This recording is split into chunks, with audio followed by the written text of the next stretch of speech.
এই ছেলেটি দৌড়ে এসে বস্তা মাথায় দিয়ে লুকিয়ে ওখানে বসে থাকে তার বাবার দোকানের চাউল চেক করার জন্য।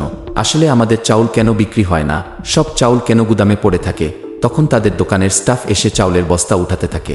তখনই একটি মেয়ে এসে এক বস্তা চাউলের দাম জিজ্ঞাসা করে। সে 2000 টাকা বস্তা বলে। তখন মেয়েটি বলে, এ তো অনেক দাম, 100 বস্তা চাউল নিতে চেয়েছিলাম। তখন লোকটি ভাবে, আরে বাপরে, এত বড় চাউলের কাস্টমার, যদি এই কাস্টমারকে আমার মামার দোকানে পাঠিয়ে দেই তাহলে অনেক খুশি হবে আর আমাকে 2000 টাকা কমিশন দিবে। এখানে বিক্রি করলে 1 টাকাও কমিশন পাবো না। তাই সে বলে, দেখুন ম্যাডাম, আপনি 1 বস্তা নিন আর 50 বস্তা নিন, দাম তো 2000 টাকাই লাগবে। তখন মেয়েটি বলে, লাগবে না তোমার এই চাউল, আমি অন্য জায়গা থেকে নিয়ে নেব।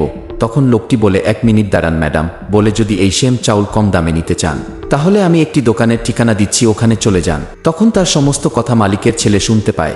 এরপরে যা ঘটল তা দেখার আগে ভিডিওটি লাইক করে দাও, চ্যানেলটি সাবস্ক্রাইব করে দাও। লাস্টে তার বাবাকে বলে বেঈমান কর্মচারীকে দোকান থেকে বের করে দেয়।